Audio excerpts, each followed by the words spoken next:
যদি আমরা ট্রেনিং না করি তাহলে আমরা ওই বিষয়টা সম্পর্কে জানবো কেমনে, ইনফ্যাক্ট কি আমরা বুঝবো কেমনে যে চাকরিটা আমাদের কিভাবে করতে হবে। তো এখানে কিন্তু অনেক হাজার হাজার স্টুডেন্ট, তাহলে স্টুডেন্টের কি হবে, স্টুডেন্টরা কোথায় যাবে, স্টুডেন্টের কর্মক্ষেত্রটা কি হবে। তারা যেন আমাদের যৌক্তিক দাবিগুলো তাড়াতাড়ি মেনে নিয়ে আমাদেরকে পরীক্ষা বসার সুযোগ করে দেয় এবং আমাদের উচ্চশিক্ষার ব্যবস্থা করে দেয়। আজকে রোড ব্লক করেছি, প্রয়োজনে কালকেও করব। যদি কাজ না হয় আমরা সচিবালয় পর্যন্ত ঘেরাও কর্মসূচি দেব।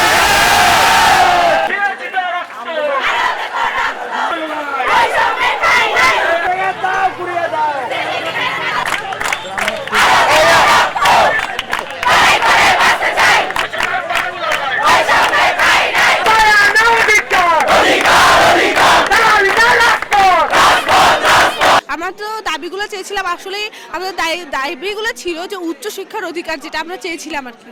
এটা তো আমাদের যৌক্তিক, তাই না? আমাদের দাবিগুলো এইভাবে আশ্বাস দিয়েছিল, আমাদের আশ্বাস দিয়ে আবার ভেঙে দেওয়া হয়েছিল কেন? সব কৃষি মন্ত্রণালয়, সব বিশ্ববিদ্যালয়ে আসলে হচ্ছে যেমন হচ্ছে মেকানিক্যাল, ইলেকট্রিক্যাল সব কিছু যদি পেতে পারে, তাহলে আমাদেরকে সেই ডিপ্লোমা পাবে না কেন?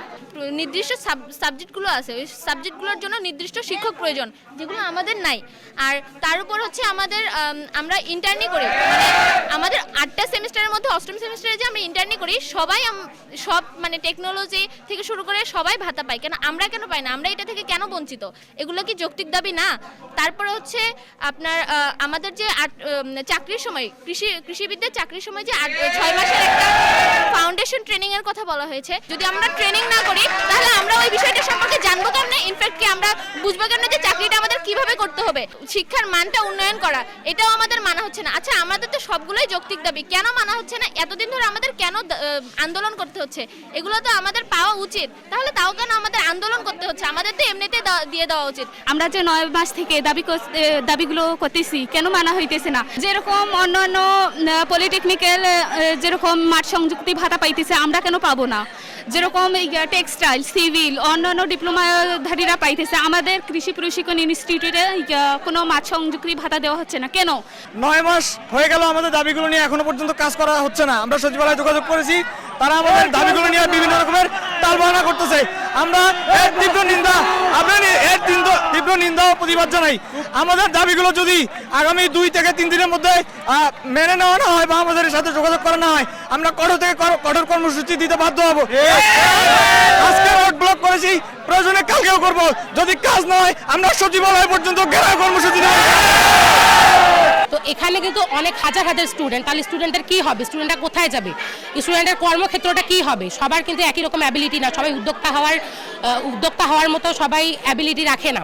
তারপর বিএসসি করার, এখান থেকে বের হয়ে যাওয়া হচ্ছে, অনেকে বিএসসি করে, তো সবার অ্যাবিলিটি, অনেকে এখানে আমরা যারা আছি সবাই নিম্ন মধ্যবিত্ত পরিবার থেকে উঠে আসছি, সবার ক্ষমতা থাকে না, সবার অর্থনৈতিকভাবে ওরা অতটা স্বাবলম্বী না যে তারা গিয়ে প্রাইভেট ইউনিভার্সিটিতে গিয়ে বিএসসি করবে।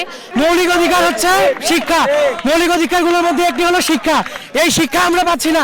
উচ্চ শিক্ষা কেন আমরা পাবো না ভাই? আমাদের মৌলিক অধিকারগুলোর মধ্যে যেহেতু উচ্চশিক্ষার ভিতরে আমাদের উচ্চশিক্ষারও একটি পড়ে, সেক্ষেত্রে আমরা চাই আমাদের স্বতন্ত্র পাবলিক বিশ্ববিদ্যালয়।